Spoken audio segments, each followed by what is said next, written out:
पिछले सीरीज़ में हम लोगों ने बिसाइड्स और बिसाइड्स के पहले के वर्ड्स देखे थे, 26 तक देखा था। तो इस होमोफोन्स को आज कंटिन्यू करते हैं और आगे समझते हैं कि किस तरह से हमें इनके वर्ड्स में डिफरेंसेस करना है, इनके स्पेलिंग में, और कैसे सेंटेंस में यूज़ करना है।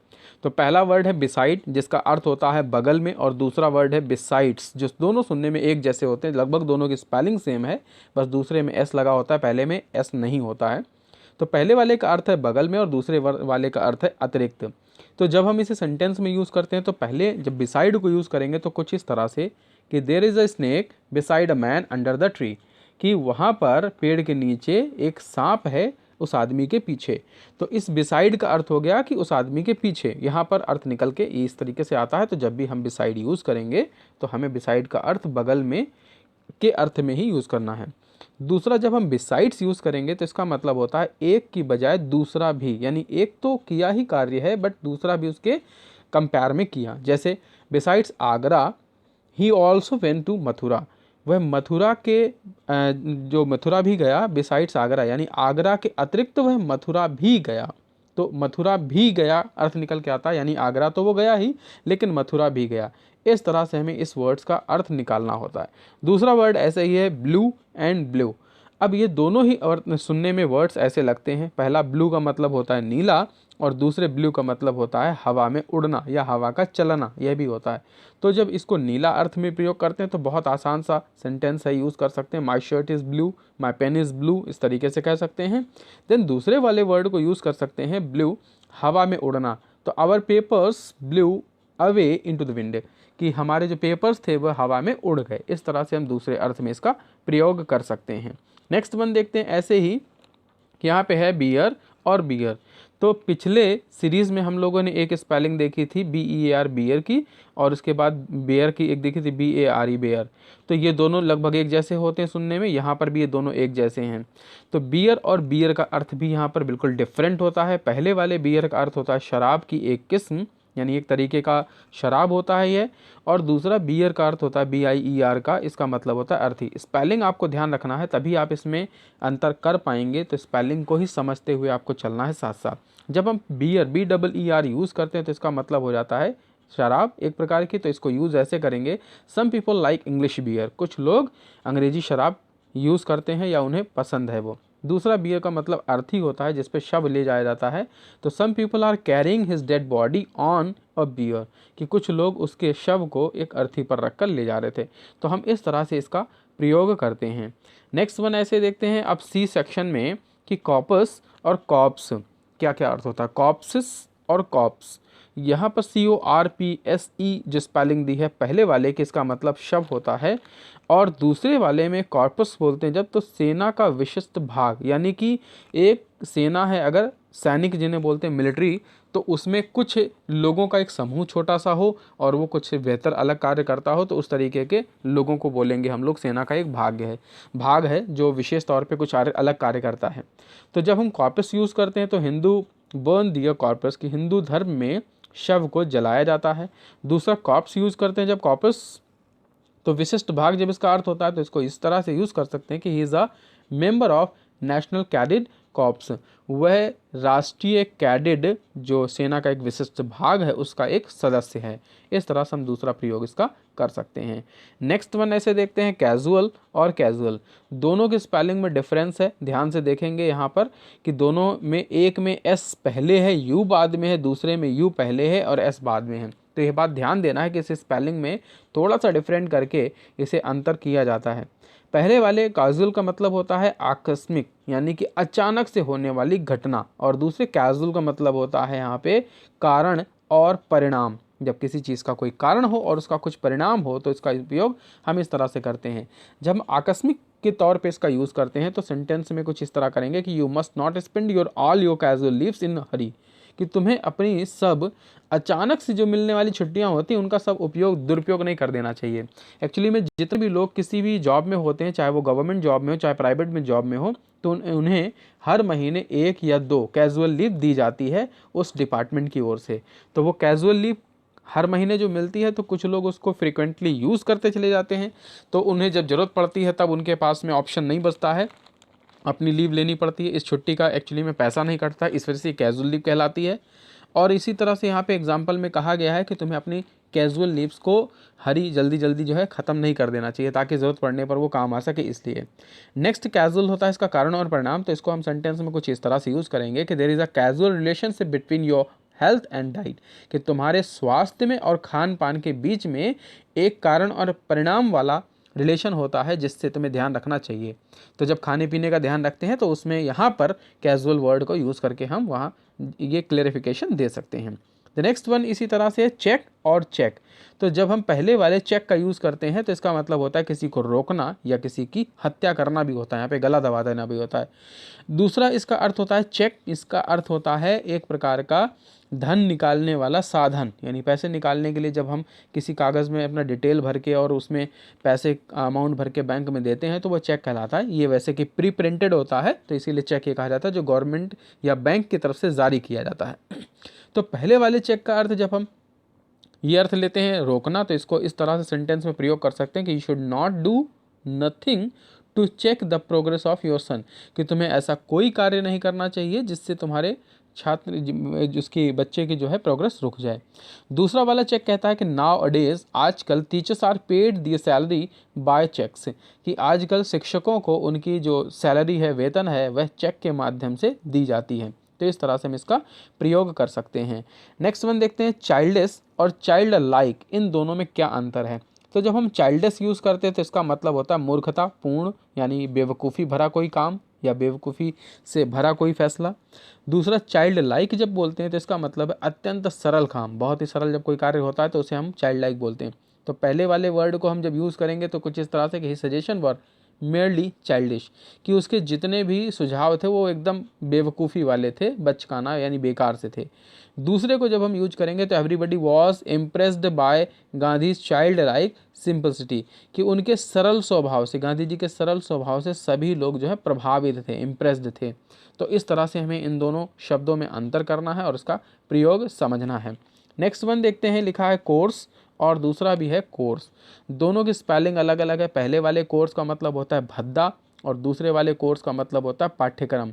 तो जब हम इसे पहले वाले को यूज़ करते हैं तो कुछ इस तरह होता है, people do not like course clothes these days, कि आजकल जो है लोग भद्दे कपड़े, बेकार कपड़े पसंद नहीं करते पहनना। और दूसरे शब्द को जब हम प्रयोग करेंगे तो course of mathematics of UP board is difficult, कि यूपी बोर्ड की जो मैथमेटिक्स का कोर्स है वो डिफ़िकल्ट है, कठिन है, तो उसका जो पाठ्यक्रम है वो कठिन है। तो इन तरह से हम इन वर्ड्स का यूज़ कर सकते हैं। मोस्टली आप जितने भी होमोफोन्स होते हैं इनके स्पेलिंग को और सेंटेंस के साथ यूज़ करके अगर समझेंगे तो आपके लिए आसान होगा, और इनके स्पेलिंग याद किए बिना आप इनके कन्फ्यूज़न को दूर नहीं कर सकते हैं। तो जब भी आप ये सीरीज़ देख रहे हैं तो लगातार सारी सीरीज़ को 1 से 2 बार ज़रूर देखें, जिससे कि आपको ये वर्ड अच्छे से याद हो जाए और इनके स्पेलिंग भी अच्छे से याद हो जाए। आई होप कि इस तरह से काफ़ी ज़्यादा वर्ड्स भी आपको प्रिपेयर होंगे और इंग्लिश वोकैब आपकी स्ट्रांग होगी। इंग्लिश के जो शब्द अर्थ हैं वो ज़्यादा से ज़्यादा स्ट्रांग होंगे और ये आपको हेल्प करते हैं किसी भी राइटिंग स्किल को इम्प्रूव करने के लिए और कुछ भी आंसर लिखने के लिए। नेक्स्ट वर्ड देखते हैं कॉम्प्लीमेंट, जिसका मतलब होता है पूरक, यानी जब कोई चीज़ ऐसे एक भाग में उसका एक हिस्सा काट के ऐसे निकाल दिया जाए तो ये हिस्सा इस पूरे हिस्से का कॉम्प्लीमेंट है, पूरक, यानी ये जब इसमें आएगा फिट होगा तो ये वापस इसको पूरा कर देगा, तो इसको पूरक बोलते हैं। दूसरा है कॉम्प्लीमेंट, जिसका मतलब होता है अभिनंदन के वचन, यानी किसी भी व्यक्ति की तारीफ करते समय जो शब्दों का प्रयोग किया जाता है वो कहलाता है कॉम्प्लीमेंट। तो जब हम पहले वाले कॉम्प्लीमेंट का यूज़ करते हैं कुछ इस तरह से कि you should read general books as complements to your text book, कि तुम्हें अपनी टेक्स्ट बुक के अतिरिक्त कुछ किताबें पढ़नी चाहिए उसके पूरक करने में। यानी कि अगर आप कोर्स की बुक्स पढ़ रहे हो और आपको लगता है कि कॉम्पिटिटिव की तैयारी करनी है या उससे आगे कुछ बेहतर नॉलेज चाहिए तो उसके साथ में कुछ डिटेल्ड सप्लीमेंट्री बुक्स आती हैं, उनको यूज़ जरूर करना चाहिए। नेक्स्ट वन ऐसे कह रहे हैं सेंटेंस में अर्थ में कि is your letter give the compliments to your father, क्या तुम्हारे पत्र से तुम्हारे पिता को कुछ सहानुभूति या अभिनंदन के वचन मिले। इस तरह से सेंटेंस को में इसको प्रयोग करते हैं। नेक्स्ट वन देखते हैं, लिखा है कॉलिजन और कॉलिजन। पहले वाले कॉलिजन का मतलब होता है टक्कर, जब दो लोग आपस में भिड़ जाते हैं तो उसको टकराव या भिड़ाव को कॉलिजन बोलते हैं। और दूसरे कॉलिजन को बोलते हैं हम मिली भगत, जब कोई किसी के प्लान में या किसी के षड्यंत्र में शामिल होकर कोई कार्य कर रहा होता है तो उसको कॉलिजन बोलते हैं। तो पहले वाले कॉलिजन को बोलते हैं कि there was a headlong collision between a bus and truck, कि दोनों ट्रक और बस में एक भयंकर भिड़ंत हुई तेजी से सामने सामने से। और दूसरा कॉलिजन कह रहा है मिली भगत कि मैनी पीपल थिंक दैट, बहुत से लोग ऐसा सोचते हैं कि collision between the police and the criminals, कि आजकल पुलिस और क्रिमिनल की दोनों की मिली भगत होती है बुरे कार्यों में। तो यह दोनों ही अर्थ को स्पष्ट करता है कि किस तरह से हमें इसको यूज़ करना है किसी भी सेंटेंस में। नेक्स्ट वन देखते हैं, लिखा है कॉन्फिडेंट और दूसरा भी है कॉन्फिडेंट। तो पहले वाले में हम कॉन्फिडेंट DENT पढ़ते हैं और दूसरे वर्ड को हम पढ़ते हैं DANT। तो कॉन्फिडेंट एंड कॉन्फिडेंट, पहले कॉन्फिडेंट का मतलब होता है विश्वास करना और दूसरे कॉन्फिडेंट का मतलब होता है विश्वास पात्र। यहाँ विश्वास होना एक क्रिया है और यहाँ पे विश्वास पात्र जब कहा जा रहा है तो यहाँ पर एक कॉम्प्लीमेंट है यानी एडजेक्टिव है। तो योर यहाँ पर जब हम इसको प्रयोग करते हैं तो इस तरह से पहले वाले को कि I am confident of my success in the examination, कि मैं अपने परीक्षा में पास होने की सक्सेस पर मैं पूरी तरह से विश्वसनीय हूँ, यानी मुझे विश्वास है कि मैं पास होऊंगा। दूसरा अर्थ यह निकलेगा कि आई एम कॉन्फिडेंट जब बोलेंगे यू आर कॉन्फिडेंट, कि मैं तुम्हारा विश्वास पात्र हूँ, यानी कि मैं इस योग्य हूँ कि तुम इसमें मुझ पर विश्वास कर सको। तो इस तरह से हमें इनका प्रयोग करना होता है। द नेक्स्ट वन देखते हैं कि कॉन्शियस एंड कॉन्ससाइंस, दोनों में ही अंतर है। जब कॉन्शियस बोलते हैं तो इसका मतलब होता है चैतन्य, यानी होशो हवास में होना, होश में होना, इस तरीके को बोलते हैं। और जब कॉन्ससाइंस बोलते हैं तो इसका मतलब होता है ईमानदार। कॉन्ससाइंसिस पहला कहलाता है कि we should be conscious for our duties toward our parents, कि हमें अपने माता पिता के प्रति जो जिम्मेदारियां हैं, जो हमारी ड्यूटीज़ है, उसके लिए चैतन्य होना चाहिए। और दूसरा कहता है a conscientious worker is always liked by his master, कि एक ईमानदार कर्मचारी हमेशा उसके मालिक के द्वारा प्रिय किया जाता है, यानी उसे प्रेम मिलता है। तो इस तरह से यहाँ पर दोनों के अर्थ को हम अलग अलग करके समझ सकते हैं। द नेक्स्ट वन देखते हैं, लिखा है क्रेडिबल और क्रेडिलस, दोनों के स्पेलिंग बिल्कुल डिफरेंट है, दोनों का अर्थ भी अलग अलग है। पहले क्रेडिबल का मतलब होता है विश्वास करने योग्य या ऐसा जो विश्वसनीय हो, विश्वास जिस पर किया जा सके। और दूसरा क्रेडिलस कहलाता सहज में विश्वास करने वाला, यानी बहुत जल्दी ही जो दूसरों पर विश्वास कर लेता है एक ऐसा व्यक्ति।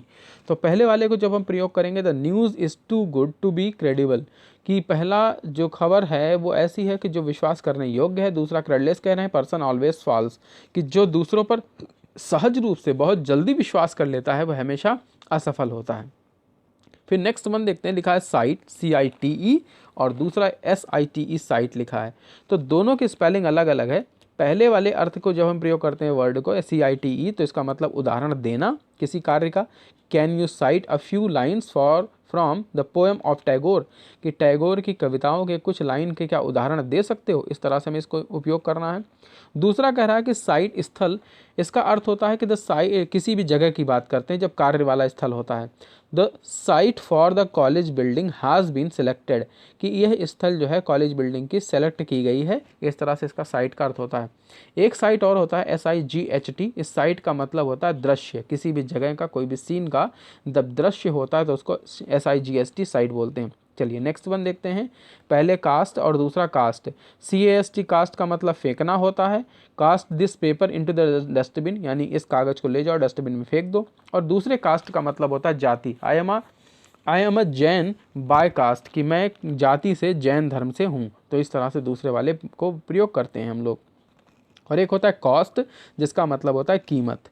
तो यहाँ पर यह इस चीज़ें हैं, आपको अलग अलग समझ लेना है और याद कर लेना है। द नेक्स्ट वन देखते हैं, लिखा है कॉन्टिन्यूअल, रुकावट के साथ निरंतरता, यानी लगातार कोई चीज़ चल रही है बट थोड़ा थोड़ा करके रुक रुक के अगले दिन। और दूसरा कंटिन्यूअस, इसका मतलब निरंतर।